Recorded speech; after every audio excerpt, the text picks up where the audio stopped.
The Earth is believed to have formed 4.6 billion years ago. Within the first 150 million years, it began cooling and releasing gases from the lithosphere, which created the earliest forms of the Earth's atmosphere. Prior to the creation of this atmosphere, the sun's ultraviolet radiation made for uninhabitable conditions. But as the Earth cooled further, water condensed in the atmosphere and oxygen accumulated, making way for organic compounds. This spawned single-celled organisms and then plant life. And down through time, the evolutionary chain continued. And then we arrive at a species that does not seem to fit as well as the rest. Homo sapiens' gestation period of 9 months mimics the 3.8 billion year evolution of all life on Earth. The human embryo repeats the evolution of all species. When the sperm and egg unite, this new creation is a single-celled organism. Within hours, this single cell divides and multiplies more rapidly than any other species. 4 weeks later, the embryo begins to develop gills mimicking aquatic life. A few weeks later, it develops lungs and a tail with reptilian appearance. From there, a mammal is recognizable, and then onto a primate form. It then sheds its laguna, which is the embryonic fur, and at last shows the characteristics of a human child. The human body is a community of approximately 50 trillion cells. Everything the body does, the cell does as well. Cells have respiratory and excretory systems. They feed, feel, think, and communicate with other cells. Trillions of cells make up a single organism called the human body, and billions of human bodies help make up the organism we call Earth. The Earth has more similarities with the human anatomy than you may think. Earth has its own electromagnetic generation, just like the human body. Research has found that a direct current of electricity flows through perineural cells found around every nerve in the body. These pathways are called energy meridians and have been used in the practice of acupuncture for at least 2,000 years. Dating even farther back is the notion of dragon paths or ley lines, in which many megalithic structures and stone monuments were erected, marking the energy meridians of the Earth. These energy meridians are generated by the resonant frequencies of the Earth, called the Schumann waves. Each planetary body has its own resonant frequencies, and is determined by the circumference and diameter, as well as the speed of orbit and rotation. The Earth's resonant frequency starts at 7.83 Hz and ends with the 7th harmonic at 43.2 Hz, correlating with the 7 chakras. Ultimately, the greatest discovery of our Earth is its consciousness. A visible attribute of consciousness is an energetic field that governs the shaping of organisms.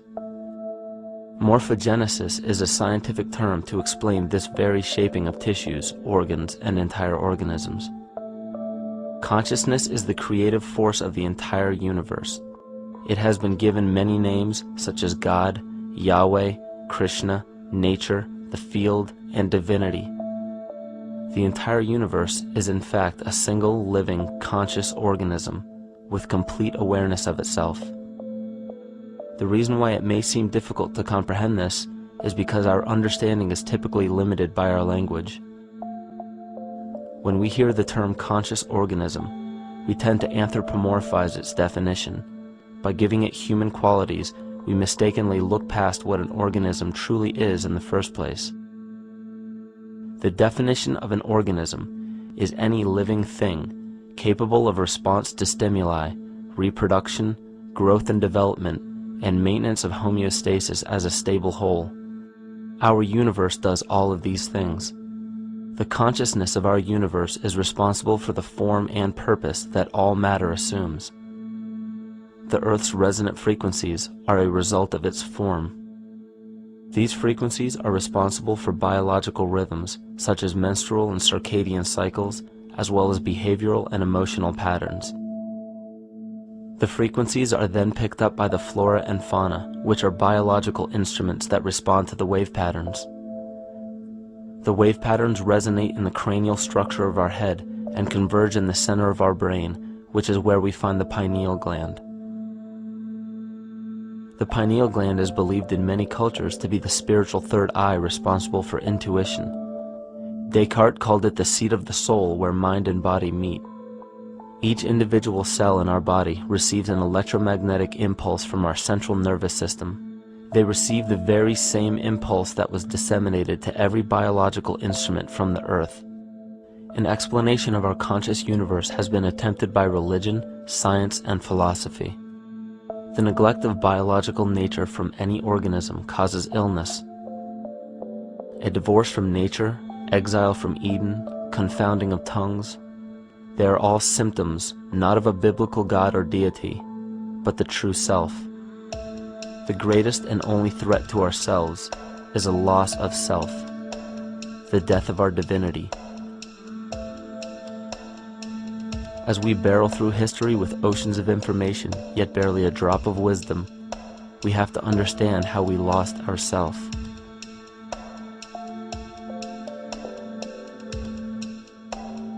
In sacred texts and ancient scriptures left by our ancestors, we find an incredible link between stories of creation, a great flood, the war of the gods, the Messiah dying for the sins of man, end-time prophecies, and similar characters. These correlations show up in myths from cultures that supposedly had no contact with one another due to distance in geography and time. A common thread we find that connects all of mythology has its roots in the stars. One of the most revealing accounts is the battle of the gods in heaven and the ensuing flood. In the Bible, Lucifer rivaled the Lord and was defeated and cast down to earth.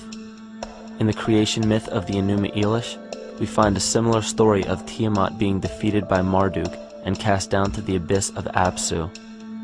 In chaos, Tiamat, the mother of them both, Apsu and Tiamat's waters were mingled together, meaning that the chaotic waters of Tiamat were somehow mixed with the sweet waters of Apsu. Apsu was the Sumero-Akkadian god of the abyss beneath the earth. Tiamat, also known as Lucifer, was known as a serpent or dragon and was defeated by Marduk. Marduk was the father of Nebo or Mercury, and Mercury is the same mythological character as the Zoroastrian Mithra, the Egyptian Hermes Anubis, and the Gnostic Hermes Christos. The most recent version of Mercury, however, is the Archangel Michael in the Bible, who defeated Lucifer and sent him to the abyss of the earth, or hell. This story is steeped in astrological significance in the Bible and in many other ancient scriptures.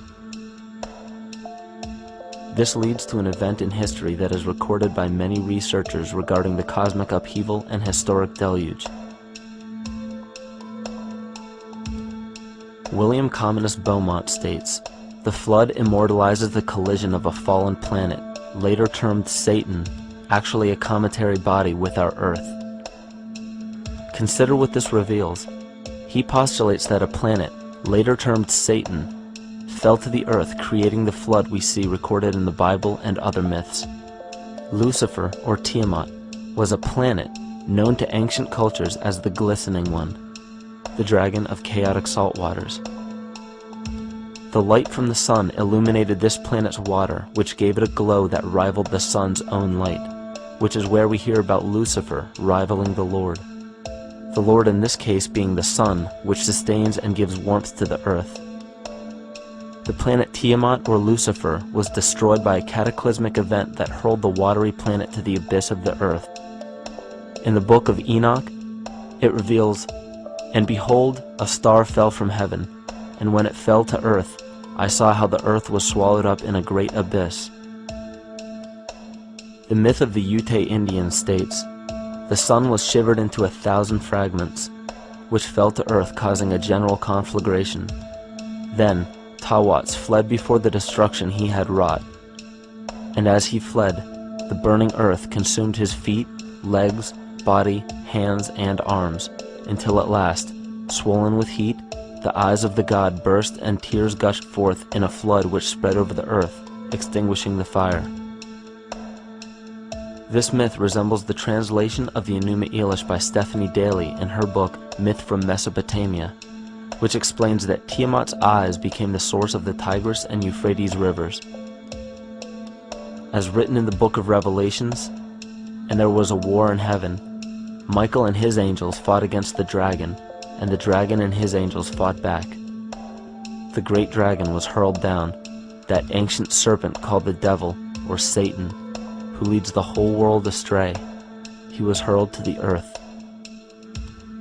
The Roman mythology of Ovid gives the story of Phaeton, which happens to be another name given to the watery planet Lucifer, or Tiamat. This story reveals that Phaeton was a child of the sun and wished to become the sun for a day.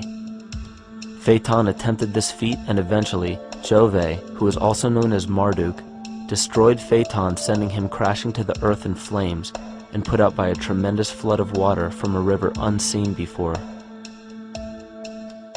The common theme we notice here is that of a saltwater planet, the great dragon, Lucifer, Tiamat, or Phaeton, was defeated and fell to the earth, and now dwells in the abyss known as Hell, giving us the outline of the story of Lucifer rising up against the Lord and being defeated and banished to rule the underworld. As we know, however, an outline is but a shell of a story.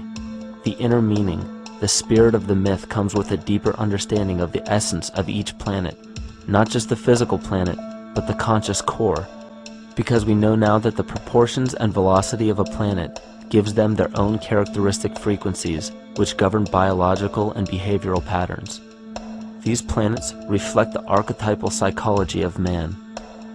In ancient times, probably the most important field of research was the study of the heavens.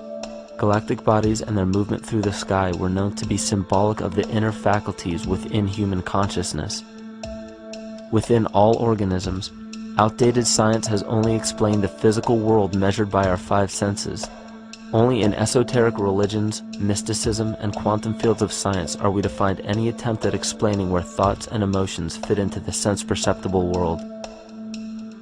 We also understand now that humanity is a community of cells within the organism of the Earth.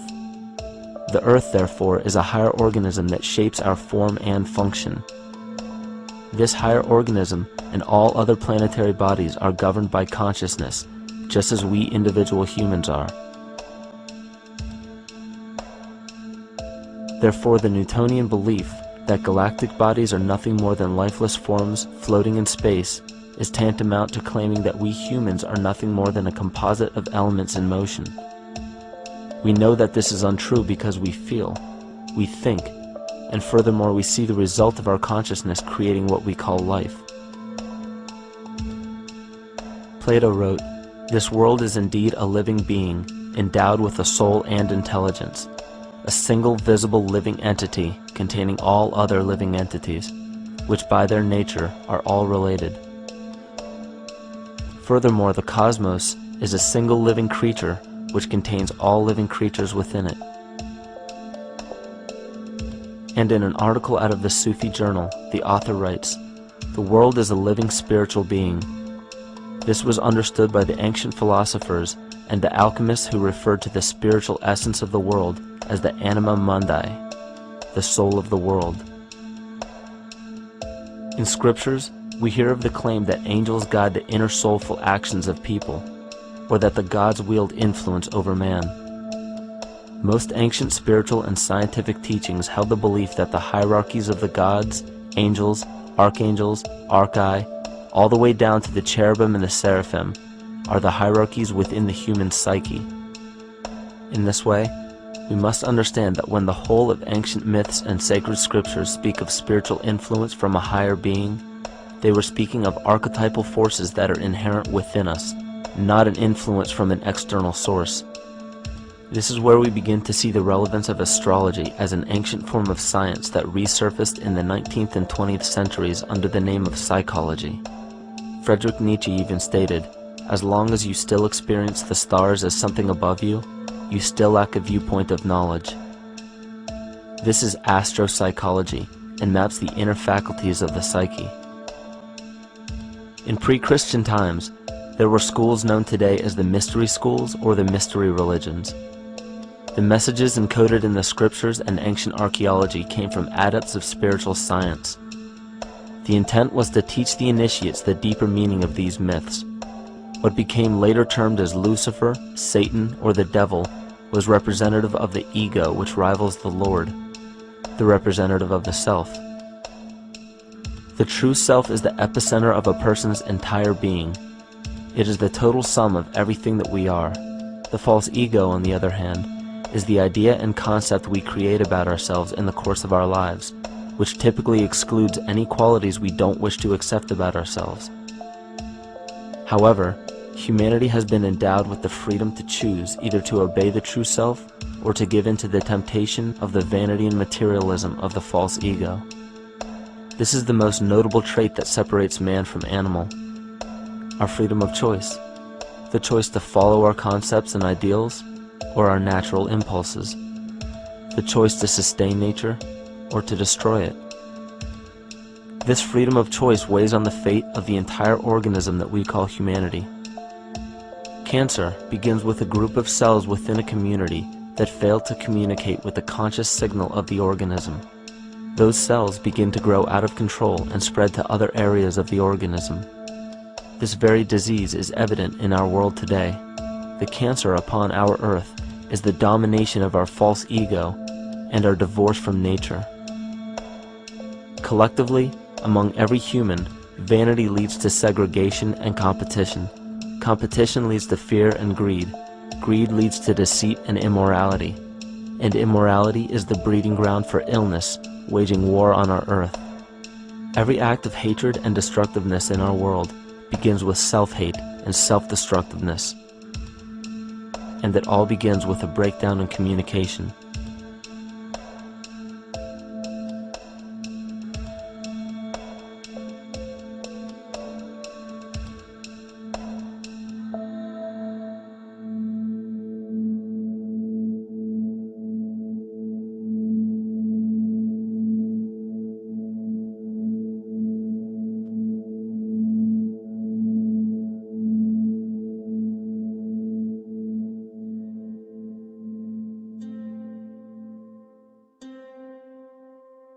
In nature, all that we perceive with our five senses is a result of two fundamental principles.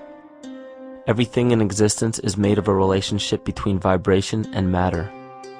Vibration is a masculine creative force countered by matter, which is a feminine receptive force. Thus begins the principle of duality. We see this duality in ancient myths and philosophies, yet only those philosophies and scriptures that were perverted and raped of the original meaning gave the impression that one polarity was good while the other was evil. The original sages, adepts, and shamans taught that both are necessary and one would not exist without the other. These two important principles come together to form all things in the universe. This is Kymatica. Even language, logos, the communication of any and all things in nature, depends upon this principle. Pete Peterson, in his works Cymatics, The Science of the Future, stated that nature shows examples of Kymatica in everything. This phenomena is found to be one of the prime forces that moves biological evolution along its path. Dan Winter reproduced an experiment to prove that the ancient languages of Hebrew and Sanskrit, when spoken, create a vibratory frequency that moved matter into sacred geometrical patterns. Upon further investigation, Hebrew, Sanskrit, Aramaic, Arabic, and other elder dialects have older roots in a parent language of Gaelic and quite possibly an even earlier origin. In Swami Murugesu's The Science of Mantra, he claimed that when a person chanted specific words in Sanskrit while filming a burning candle, the intensity as well as the color of the flame would change due to the frequency that the word would emit. This same science has been shown to lower and raise blood pressure. And in his own words, certain sounds can affect their circulation and nervous system. Whatever change such vibrations cause extends to the mind of a person and also to the surrounding atmosphere, causing warmth or coolness. All this can be known by study and shown by practice. This rediscovered knowledge of the science of sound shows that sound is something more than mere vibratory signals. Not only does sound interact with life, but it sustains and develops it. It acts as a conduit of conscious intent between people, societies, and entire civilizations. Yet the psychic illness we endure due to the domination of our false ego is reflected in the collective. Our psychological schism has shut us off from communicating correctly with our inner self, which is exactly how cancer cells within the body operate. In the collective, we have created a language barrier between humanity and the rest of nature, acting as a global cancer. Recorded in history, the efficacy of the ancient languages has been severely uprooted. The alphanumeric translation from Hebrew to English shows a complete reversal of the two languages, giving the cymatic effect unnatural results. Dr. Leonard Horowitz stated in his work on DNA, 1/3 of the sensory motor cortex of the brain is devoted to the tongue, oral cavity, the lips, and speech. In other words, oral frequency emissions spoken or sung exert powerful control over life, vibrating genes that influence total well-being and even evolution of the species. A degradation of language in this case is shown to affect biology. If something as basic and important as language can be degraded and devalued to such a degree, yet never questioned, what else might we be missing? Think of an aspect of your life that dictates the limits of your freedom. Government and law enforcement, insurance and pharmaceutical companies, taxes, building permits, driver's licenses, and more. There are hundreds if not thousands of stipulations, regulations, and boundaries on our freedom. And out of the ones that were just mentioned, how many have you researched to find out whether they apply to you or not? Let's look at the forms of law that we currently acquiesce to.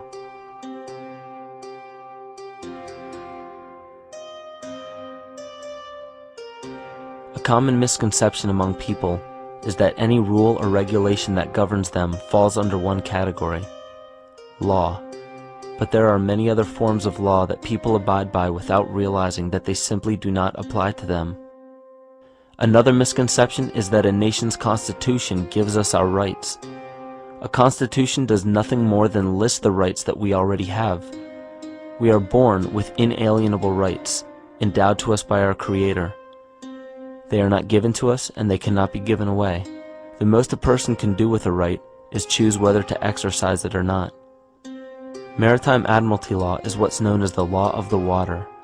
It is superseded by civil law and only applies to those who willingly contract themselves into it. The definition of admiralty law is a body of private international law governing the relationships between private entities which operate vessels on the oceans. Let's look at how and why a form of law that is fashioned to govern corporations, businesses, and vessels has imposed its rule over natural human beings. This is all done through a form of word magic. A simple perversion of language has made it possible to convince people around the world that these alternative laws apply to them. One of the predominant beliefs in modern culture is that licenses, permits, registrations, and other forms of documentation are required to operate motor vehicles, use public roads, build structures and establishments, engage in free enterprise, and much more. Sadly, these beliefs are based on little to no investigation whatsoever, and are false. This belief structure is perpetuated by maritime admiralty law. This form of law was originally created to govern ships docking in foreign nations for the import or export of products and resources. It deals with banking and merchant affairs, not civil affairs. When a product is taken off of a ship and brought into a foreign land, that nation takes custody of the resource and accounts for it with a certificate. That certificate marks the birth date of that product in the custody of the respective nation. Think of why it is supposedly required to have a certificate of live birth in the first place. The Barron's Dictionary of Banking Terms defines a certificate as a paper establishing an ownership claim. So right there, we notice that everyone with a birth certificate is defined as being owned. People are used as collateral with other nations because the U.S. is bankrupt. The United States declared bankruptcy on March 9th of 1933. At this point, the U.S. began taking out loans from a private, non-government affiliated corporation called the Federal Reserve. With no money to pay back the loans, the United States began using the citizens as collateral. All birth and marriage certificates are literally warehouse receipts. Just look at the similarities of warehouse receipts and birth certificates. Both document the date of issue, a serial number, registration number or receipt number, a description of the product, and an authorized informant to notify the appropriate government agency. With all of this information being readily available, the majority of people are unaware of their involvement with maritime admiralty law. This is possible through the manipulation of language. This admiralty law changed the meaning of the word person from a natural living person to a corporation. Driver's licenses, vehicle registrations, auto insurance forms, building permits, gun permits, work permits, tax filing documents, birth and death certificates, traffic citations, and many other forms of documentation that were once believed to be absolutely necessary only applied to persons or corporations. Upon signing such a legal document, you are indirectly waiving your rights under the Constitution and lowering your status to that of a corporation that is created with the same exact name as you. The only way to reconcile your true name from the name of the corporation is to take notice that the corporation has its name in all capital letters. This is known as capitis diminutia maxima. You may take notice that your driver's license, birth certificate, social security card, insurance cards, and more use all capital letters to legally represent the corporation with your name, not you. The corporation is known as an artificial person, whereas you, the human being, are known as a natural person. This deception goes even deeper when it comes to the courts that we attend. When showing up to court, you will notice that there are seats for witnesses behind a wooden fence or barrier. The defendant must cross through the entrance to the other side of the barrier where the plaintiff and judge sit. This act symbolizes the boarding of a ship.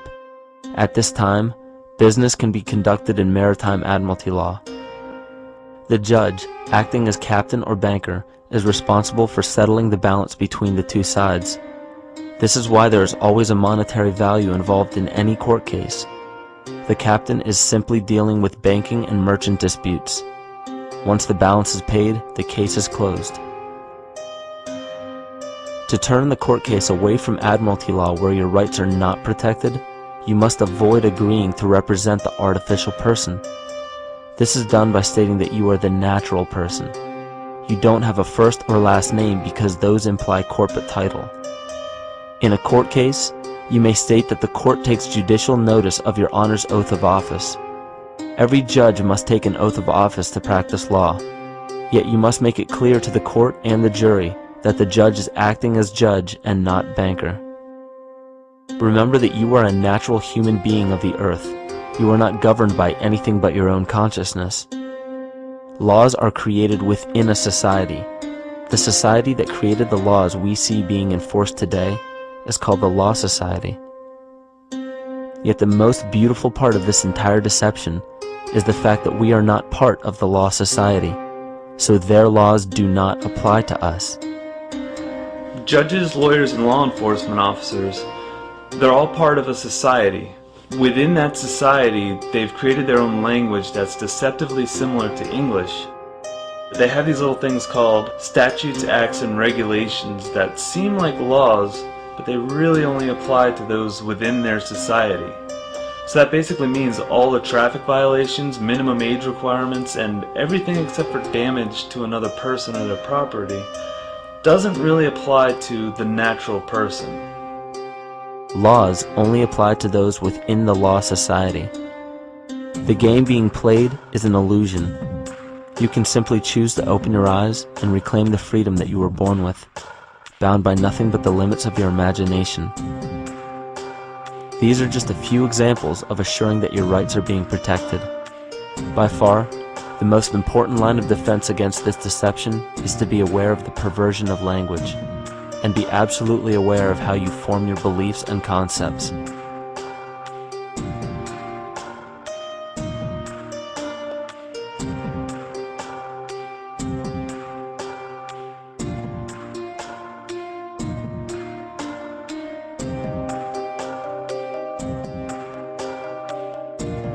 In all forms of the perversion of language, there is a mirror reflection of this in the microcosm of the psyche.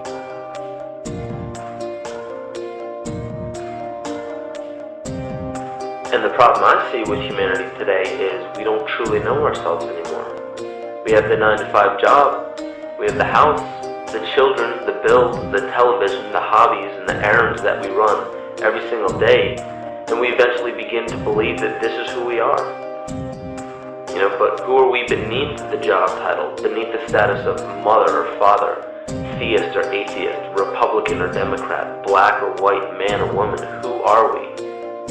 Who are we deep down inside? We don't know, because every time we hear an answer that we don't want to accept about ourselves, we deny it. We'll pass it off and project it onto somebody else and judge them for it. This is repression. And we see what repression can do to us on an individual level, but what about on a collective level of humanity? What happens when the whole world refuses to see what they truly are on the inside?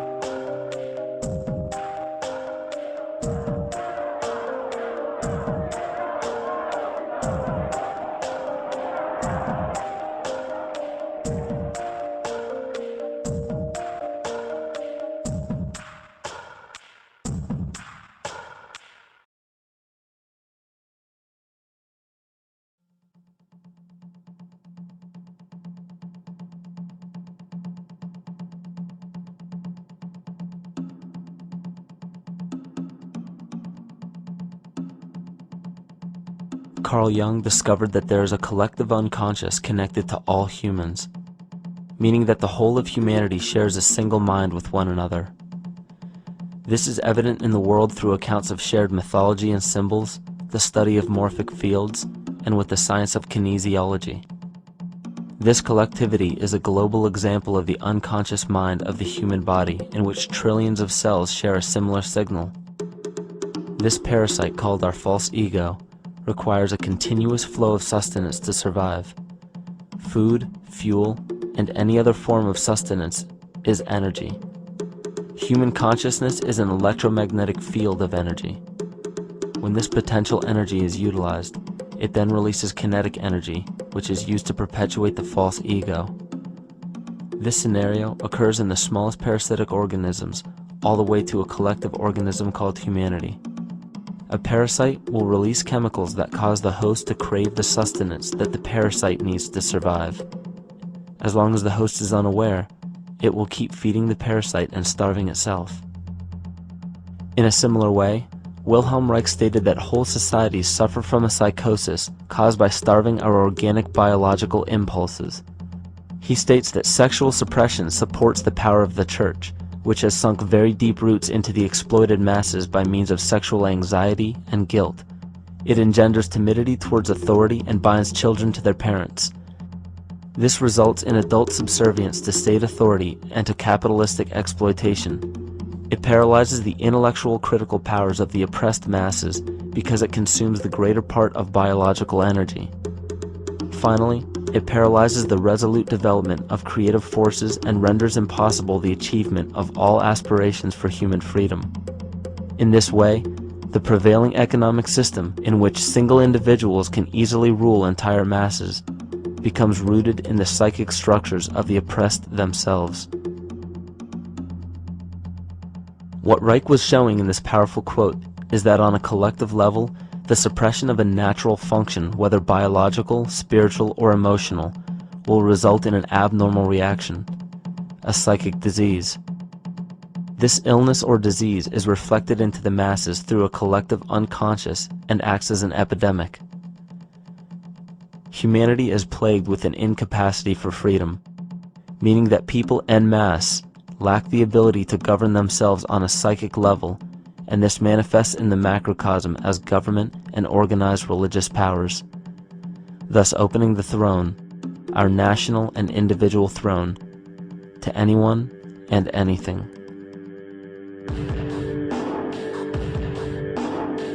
Enter the infamous rulers of the earth, the patriarchs of civilization, political, social, economic, and spiritual dictatorship, psychic tyranny. This simple illness within our psyche, This lack of responsibility and neglect of basic human freedom has made way for every tyrant that has ever held rule over people on this planet.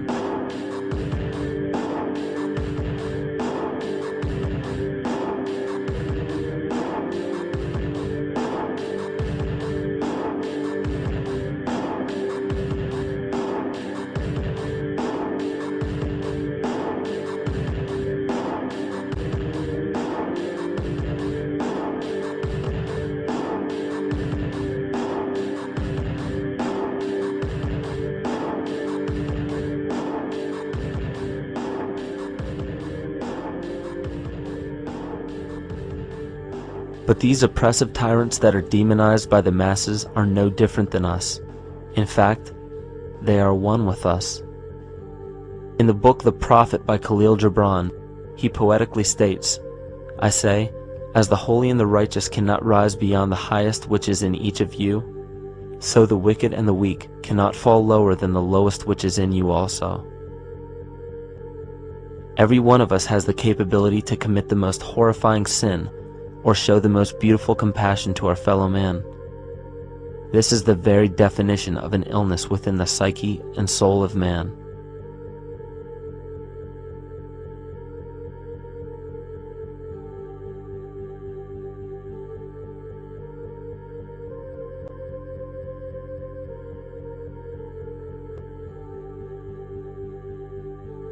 Think of any position of power that you believe to be above you.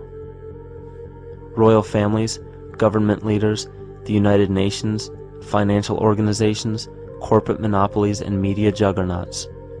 These are all facets of our false ego. They are the physical advent of our own sickness. They require our conscious participation, our conscious energy to survive. Because without our cooperation, without supplying them with the sustenance of complicity, they starve. Their very nature depends on our desire to be ruled, and a typical symptom of the illness among humanity today is our continuous denial of our illness. Repression. We consistently repress those qualities we choose not to accept about ourselves. This is why it is so difficult to see the false ego and its multiple manifestations for what they truly are.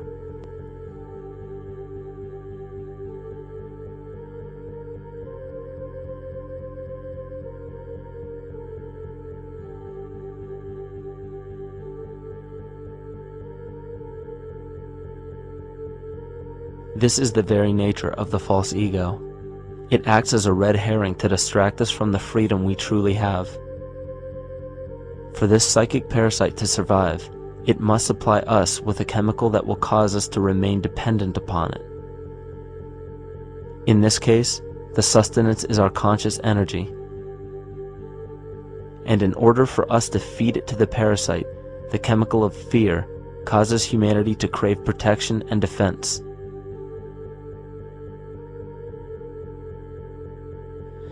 The functions of the body to survive can be broken down to two basic functions for any organism to survive. You have to be able to grow, maintain yourself, take care of your biology, but you also must be able to protect yourself, so that if you're just growing and you can't protect yourself, you'll become food for something else. So the survival involves a balance between growth and protection. Through the history of human civilization and through human evolution, we recognize that our nature is to be in a state of growth, and that our protection is only supposed to be used to, help us out of that threatening moment. You can't be in growth and in protection at the same time.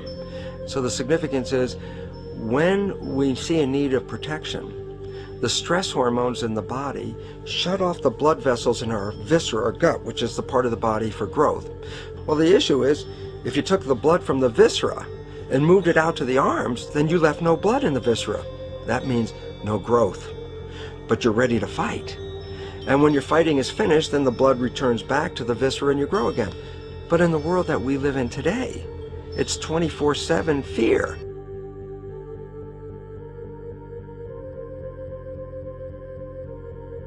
So we have a continuous dripping of that stress hormone into the body. It's just dripping all the time, getting us ready to run or fight or flight at any moment at the drop of a hat. We're ready to go because we're on guard. Well, the problem is, what does that mean about your allocation of energy? And it says, we're spending most of our energy in protection. You cannot survive if you're in protection all the time.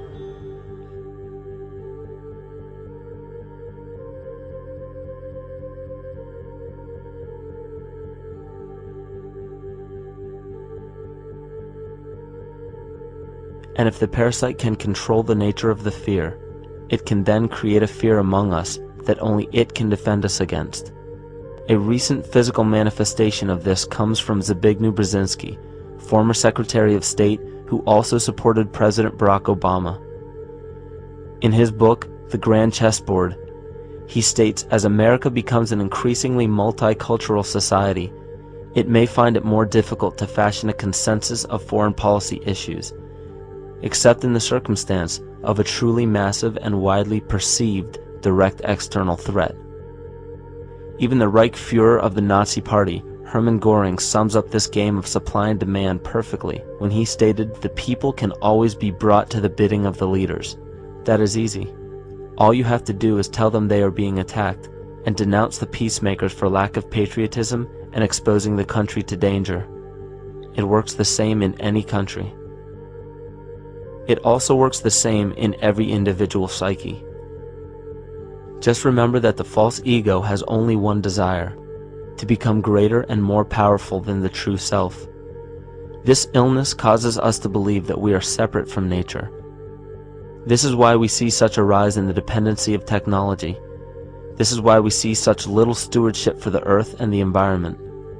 And this is why we see bigotry, racism, sexism, and every other form of discrimination possible that leads to crime, violence, wars, and eventually, the global destruction of the organism.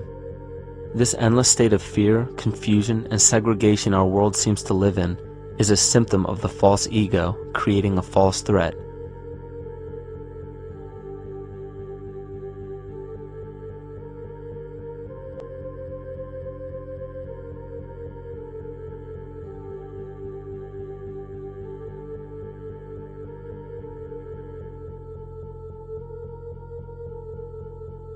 Many of the United States presidents have blood relations with each other. The Bush lineage has blood ties to a great number of former presidents.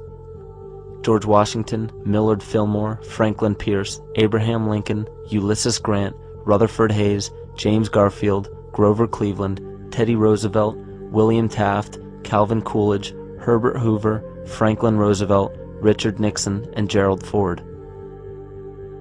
Michael Tsarion points out in his work that Bush is closely related to every European monarch on and off the throne, and has kinship with every member of Britain's royal family. Bush's family tree can be documented as far back as the early 15th century. He has a direct descent from Henry III and from Henry VIII's sister Mary Tudor. He is also descended from Charles II of England. And we also find that George W. Bush is a direct descendant of Godfrey de Bouillon. Godfrey was the first king of Jerusalem after he recaptured it from the Saracens, which was the name for the Islamic faith during the Middle Ages. It is interesting to note that the current occupation of the United States in the Middle East was re-established by the same family, George Bush Sr. in 1991, and again by George Bush Jr. in 2003. George Bush Jr. is then found to be a cousin to both opposing candidates of his 2 terms in office, Al Gore and John Kerry. Democratic President Barack Obama also has blood ties with George W. Bush, as well as Gerald Ford, Lyndon Johnson, Harry Truman, James Madison, and the British Prime Minister Sir Winston Churchill. On the opposing side of the 2008 presidential ballot, John McCain is descended from Robert the Bruce, King William I of Scotland, and also Godfrey de Bouillon. Probably one of the most interesting facets of the bloodline relations is the fact that the whole British royal family has descent from the Muslim prophet Muhammad through the Arab kings of Seville.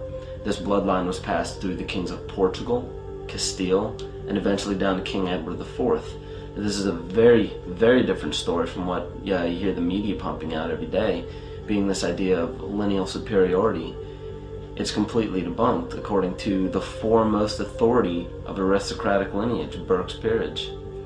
And this just goes to show that there's the true story, and then there's the manufactured illusion, the front that's given to the public.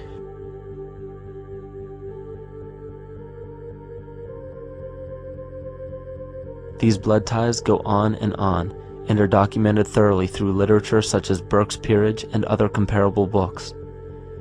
The point of all of this is that we find not just the same people, but the same intent within the people who have held high positions of monarchy, dynasty, aristocracy, and democracy in the past and present, and they are all related by a physical and symbolic link. This bloodline carries the symbol of our illness.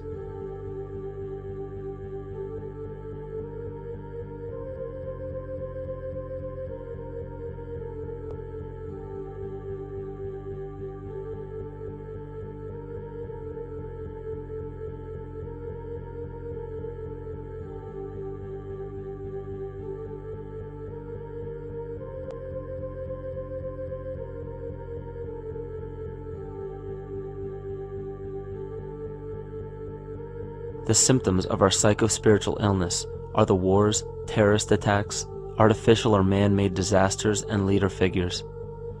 As long as the people remain oblivious to their inner drives and inner nature, they will always fail to recognize why these events take place and why these figures rise to such powerful positions. The reason why we have failed for thousands of years to conquer these archetypal rulers permanently is because for thousands of years we have been fighting the symptoms of an illness and not the root cause. For every corrupt government that falls at the hands of a revolutionary, oppressed people, 2 more will rise in its place every time, because the root cause of a corrupt government does not exist in the individual leading that government. It exists within the psyche of every individual, because an unaware host to a deadly parasite will do anything to avoid accepting his own incapacity for freedom.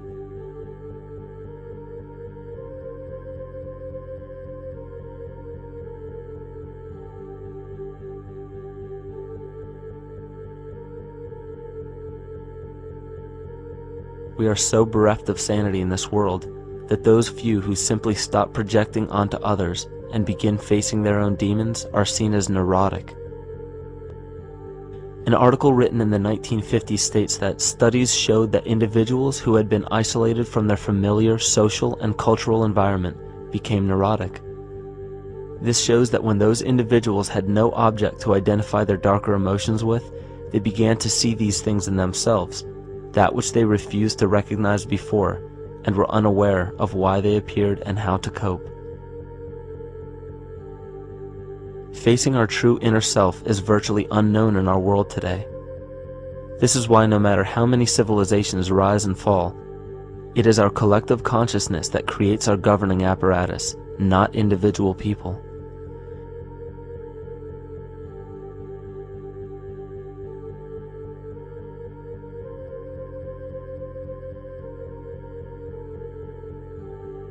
And after countless attempts, you would imagine that people would realize that a physical retaliation may not be the solution. Yet here we are, thousands of years later, with technology that can clone DNA, vehicles that can break the sound barrier and probe the depths of space, and science that can overcome almost any sickness. Yet we still fail to take notice to the importance of thoughts and consciousness. This is the very definition of insanity.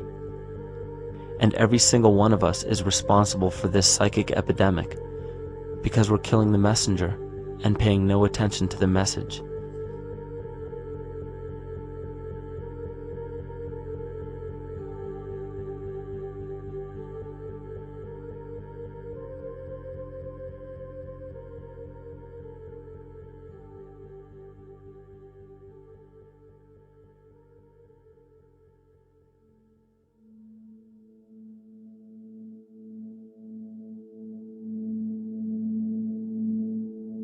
During the 1990s, 3 Nobel laureates in medicine advanced research that revealed the primary function of DNA lies not in protein synthesis as widely believed for the past century, but in electromagnetic energy reception and transmission. Less than 3% of DNA's function involves protein manufacture.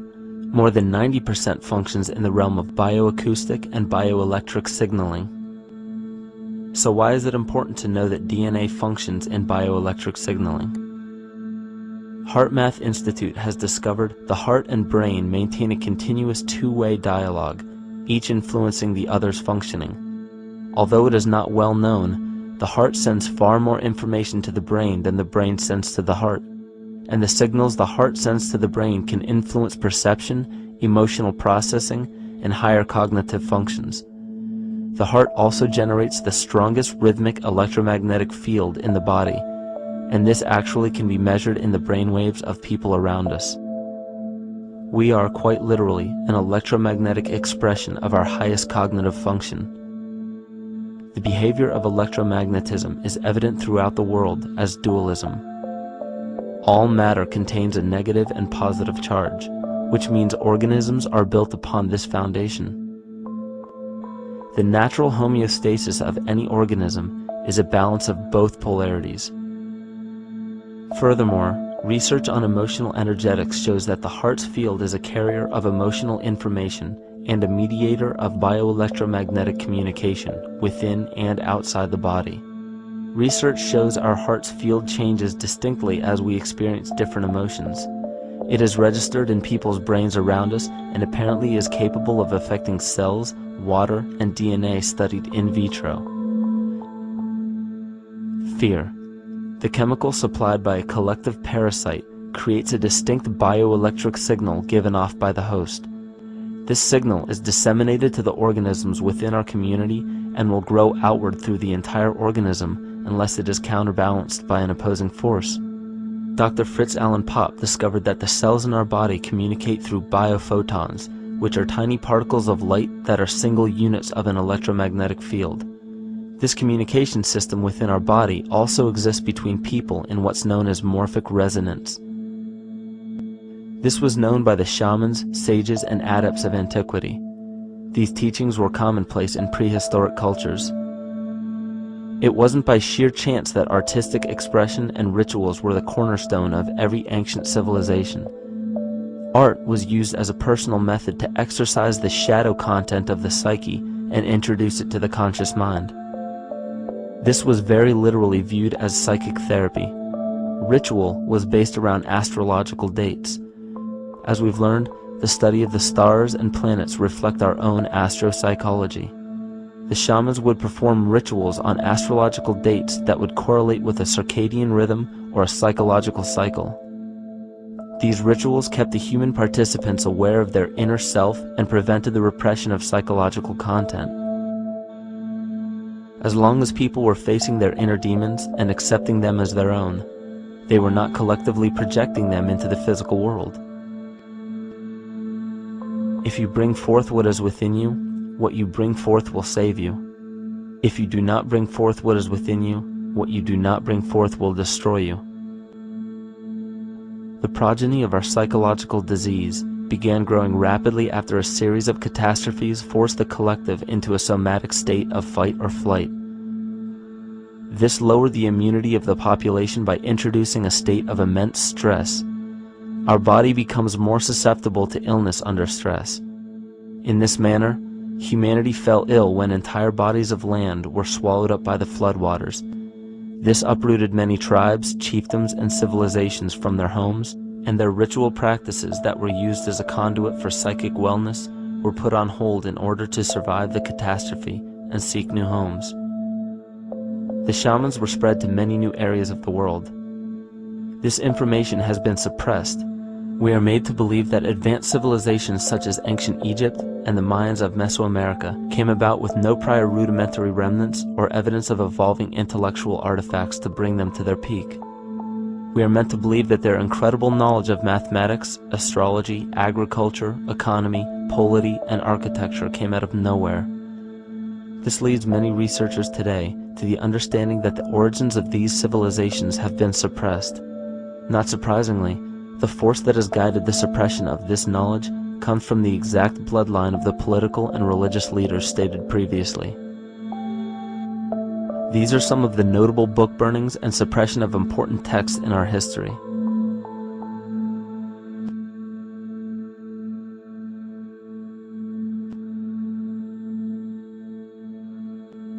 Yet after all of this suppression, there are still remnants of the dispersion of elder civilizations in nearly every country. There is tremendous evidence of ancient cultures visiting North America long before the conventional belief of European colonization. Barry Fell states in his book America BC, there are ancient inscriptions now being reported from nearly all parts of the United States, Canada, and Latin America, written in various European and Mediterranean languages in alphabets that date from 2,500 years ago.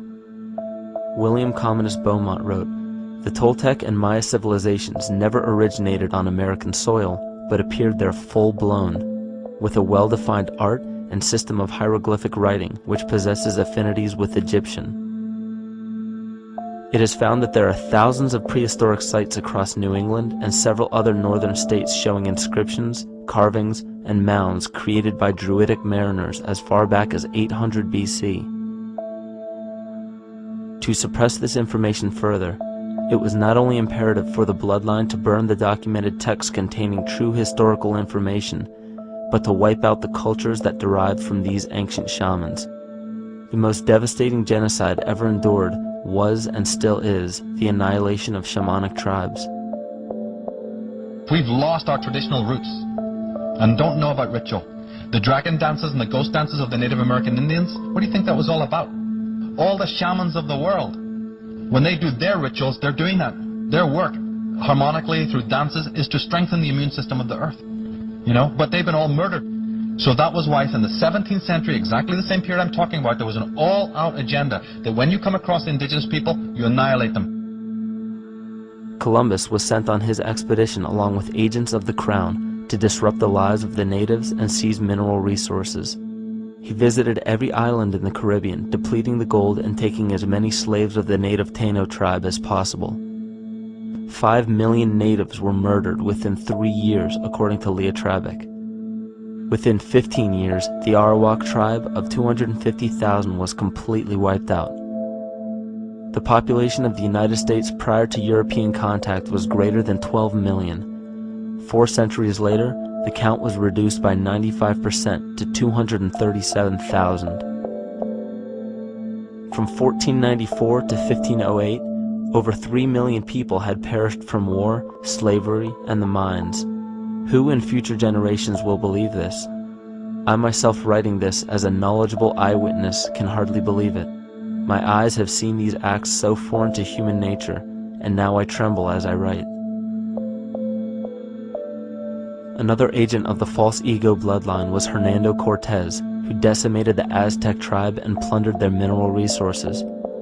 This again was the case through Cortez's second cousin, Francisco Pizarro, who conquered the Incan Empire in Peru. These atrocities are seen throughout Africa, New Zealand, New Guinea, East Timor, and are still seen today in Canada. This was a deliberate attempt to bury any surviving remnants of the ancient world and our true history. It is a naive mistake, however, to categorize and blame everything and everyone involved with politics or religion for this suppression of knowledge. It is only natural for people to crave spiritual understanding when there are so many manufactured missing links and perversions in the spiritual text today. And due to this void of spiritual wisdom, honest and moral people who are simply trying to understand their place in this world become the prime consumer market for those who wish to exploit this vulnerability. The ego is something that is it's insecure. It's something that is in need of control. The ego actually is an inferior thing, but it's trying to act like it is something that is superior. Hence this schism occurs between the ego and between the unconscious or the self. There's a kind of a messiah complex at work here as well, I feel, that we project the savior type ideal on someone, and we expect them to save us, and we're not willing ourselves to kind of deal with this and get to the root of why we perhaps feel insecure, or why we feel we don't have enough power to run our own lives, basically. If we look at the New Age movement, for instance, which is another kind of trap in all this, where people might end up, actually. They're looking for something so bad that they're taking all these things that are handed to us or to them, but it's not really based on any real understanding. It's still kind of coming from a religious type of perspective. People are genuinely seeking something new. They're genuinely seeking a new type of spirituality, or to better themselves, or to change something, but this is being hijacked. And what they actually do is that they lead you into another type of group mentality or New Age religion, whatever it is, and people still are not able to kind of really break free from that and follow their own journey or their own path, which I think is very important in all of this.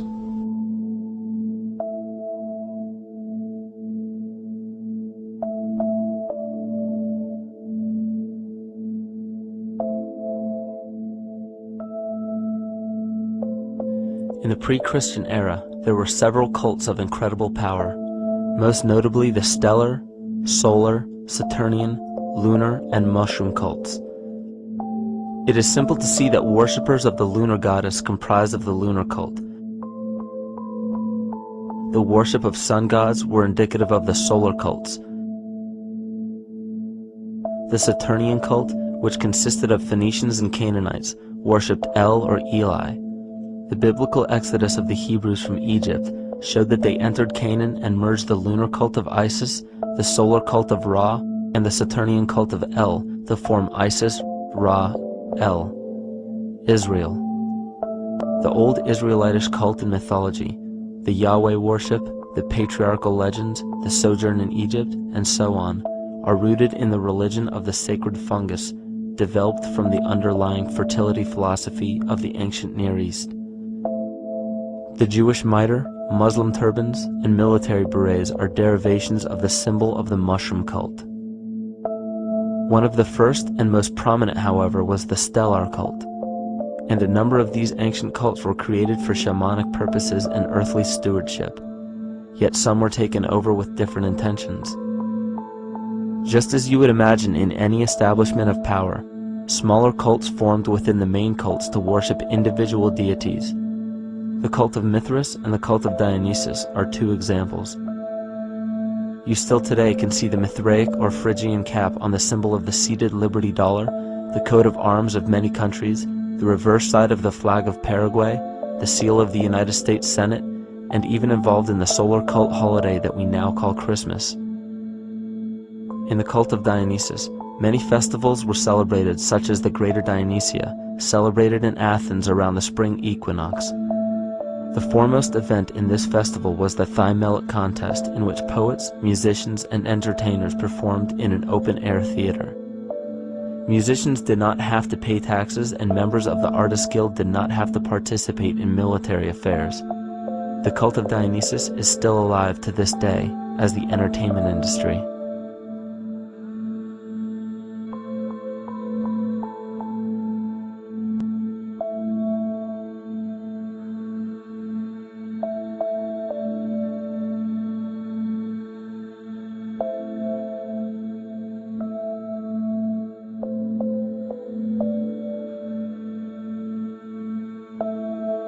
These cults still exist in many important positions of power throughout the entire civilized world. Yet the most important function of these groups is to manufacture the consent and complicity of the people. The conscious mind is the creative mind. It's the one that has your personal identity into it. It does the real thinking. And then there's a subconscious mind. Well, there's no entity in it. The subconscious mind is the equivalent of a tape player. It records behaviors, and then at the push of a button plays the behavior. It's automatic. It's a very convenient thing, because then we don't have to relearn all the time. Once you know it, you can make a pattern.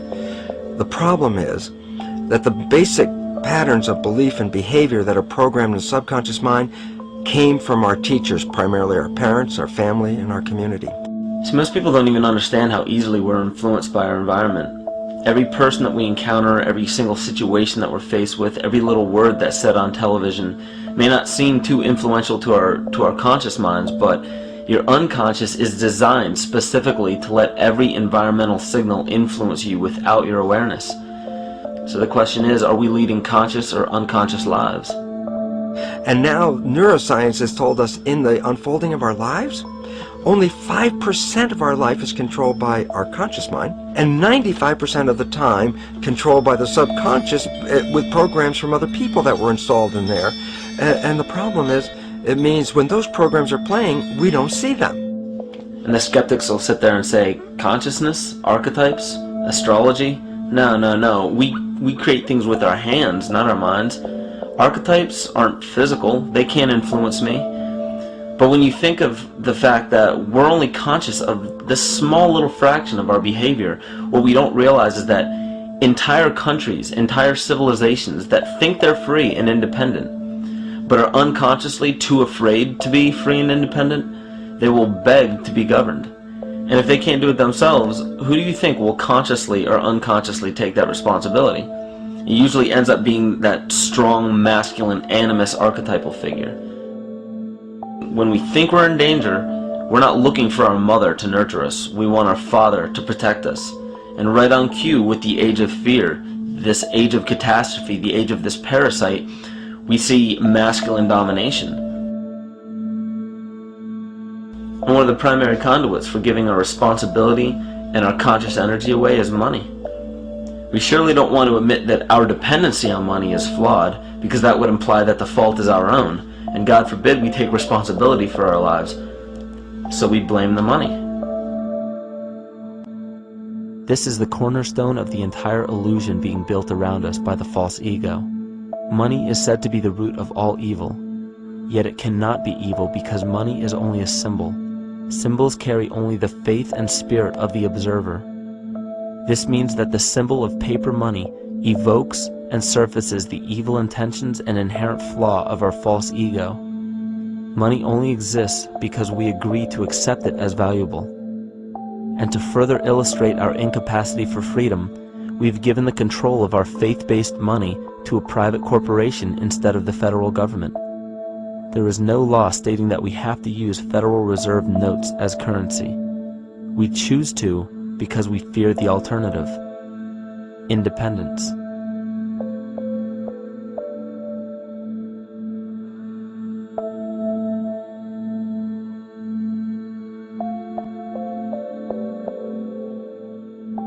But it's not even really about money, it's about energy, because money is simply this material thing that allows billions of people to crave just one thing and put their energy into the same thing.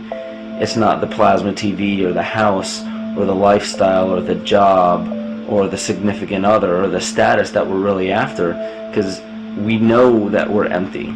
These people feel sadness and loneliness and void just like anybody else. And they either want to fill that void with materialism because they think that that'll make them feel better, or they want to sedate the void feeling with material possessions. So it all comes back to this feeling of having to put our dependency into an external source, something that we have absolutely no control over. What we're seeing right now is with all the competition of each other destroying each other, wars, competing for material existence, raping the planet and tearing it apart to get some pieces of it to hold in your hands and say you won the game. Every one of those moves is destructive, not just of the planet, but of human civilization, because human civilization will thrive with cooperation and will die with competition. And if you operate from these truths, then you end up with the extinction that lies before us. You see, we all have demons, so to speak. We all have inner demons in our lives, but we expect to see devilish monsters or dark apparitions when you think of a demon, kind of like what you'd see in the cinema. But our demons are really the people in our everyday lives, the people that we argue with, the people that we envy or hate, the ones we physically or emotionally harm in some way, shape, or form. And it's not because we envy or hate qualities in these specific people as much as we hate the fact that they remind us of ourselves. They reflect qualities about ourselves that we wish we had more of, or that we wish we didn't have at all. So what do? We alleviate that pain, not by fixing or fighting our own demons, but by harming the people that remind us of our demons, by harming the people that remind us of the things that we don't like about ourselves. And when we become frustrated that we're not in control of our emotions because we don't really know what's affecting our emotions, we take it out on others. We take it out on absolutely anything else that can show us or act as a catalyst for our hatred. And so we do the same thing to animals. Animals are perfect because they can't defend themselves. And it's a perfect catalyst for our inner aggression, our confusion, our hatred. Just take it out on something absolutely helpless. Just imagine how unconscious a person has to be of his or her actions to torture or mutilate or brutalize any living thing.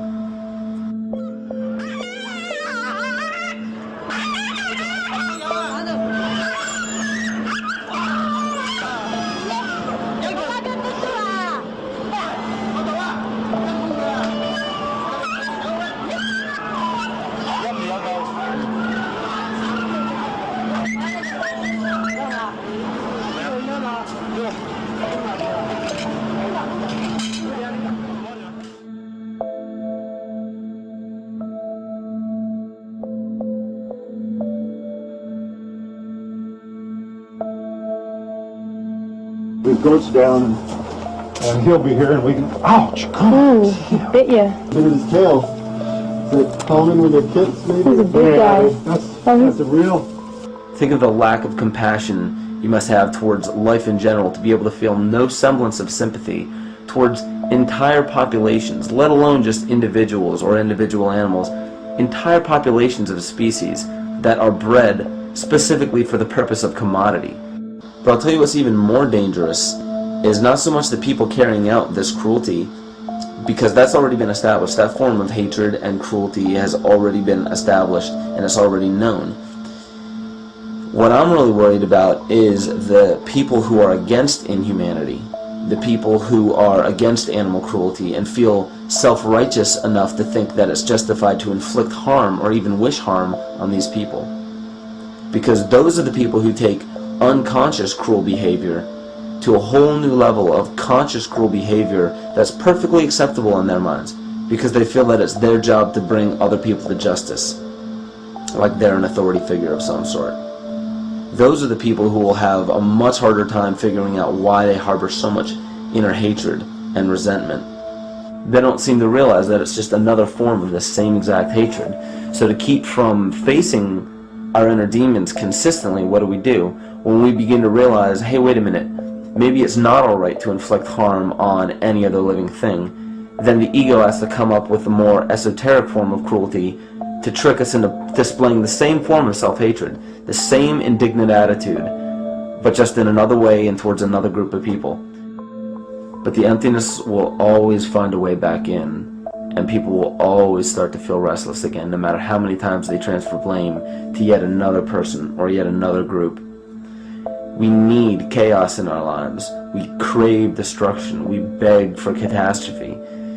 Because if we don't have these things to act as a form of exorcism or a catalyst for us, we start to notice these things in ourselves, and that's what we don't want. You see, we can deal with wars.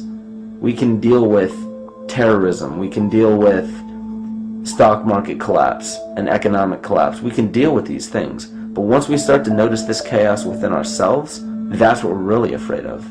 We'll take 1,000,000 September 11ths over one moment of true insight towards our self-hate.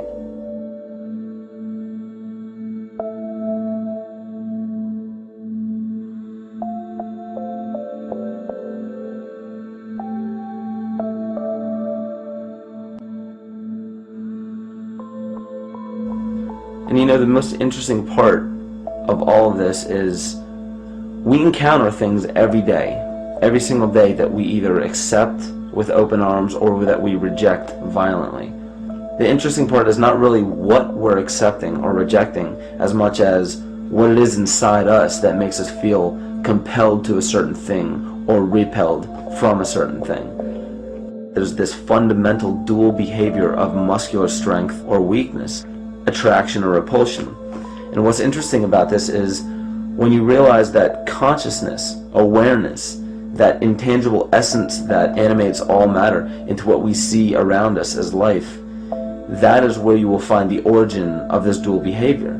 It's been explained as the inhalation and exhalation of Brahma, the contraction and the expansion of Ahriman and Lucifer in an anthroposophical setting, the active and the passive qualities in electricity, the masculine and feminine qualities, yin and yang, existence and nothingness. These are all ways to explain the same behavioral process that begins with awareness. It begins with consciousness. And if you get rid of all the images and concepts in our minds of these sayings in your head and just try to feel the difference between the two polarities, you'll begin to notice that all of the different scenarios and possibilities that are playing out in the world all spawn from this common origin. You'll have a million people telling you why the Bible is supposedly the Word of God and that you should follow it word for word. And then you'll have another million claiming that it's a form of mind control and not to believe any of it. Everybody will tell you to beware of this or watch out for that. This is good information, this is bad information. And I just have to wonder, what makes anyone an authority figure enough to say that something is true or false? And why are you denying or accepting anything based on the suggestion of another person? Why aren't you making that decision for yourself? Information is information. There's no such thing as good or bad information. It's all what you do with it. I say let everything be your Bible. Give every piece of information, every person, every event or scenario or situation an honest and open mind. Because then it's your responsibility to respond to it in the way that you choose.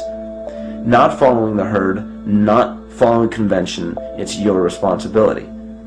And that's the point when, no matter how many people tell you you're wrong or right, you're not dependent upon their approval.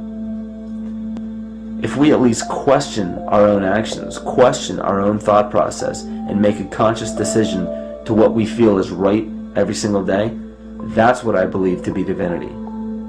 That's true shamanism.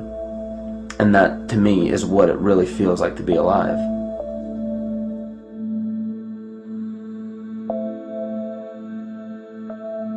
In this conscious, living universe, there are no laws of nature, just habits.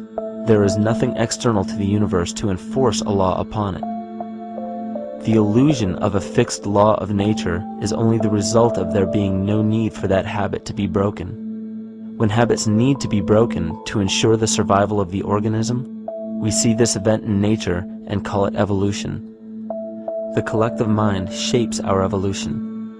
And a great example of this is the experiment done by John Cairns in 1988. His team put lactose-intolerant cells in an environment with only lactose for food.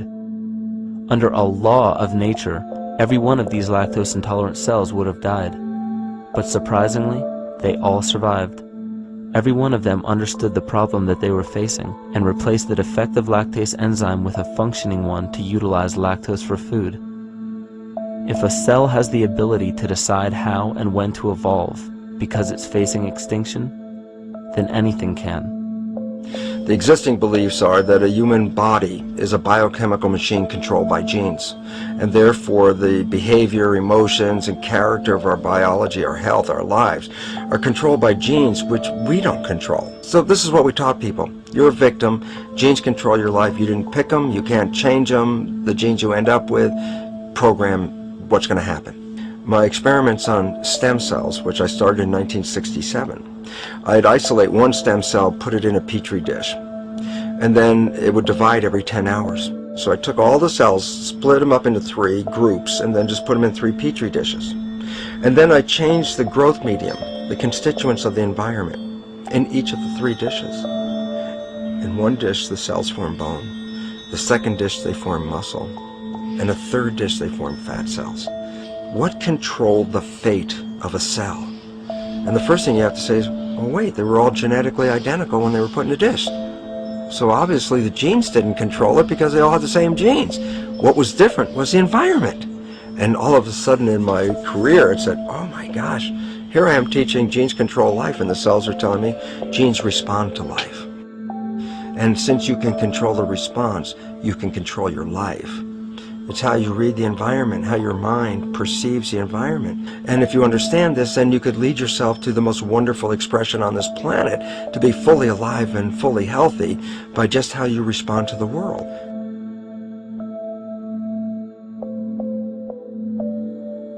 In the face of financial collapse across the world, political and religious wars raging tirelessly, and an ever-growing feeling of being lost and void of meaning, there is a great amount of energy being pushed to the surface of the collective mind.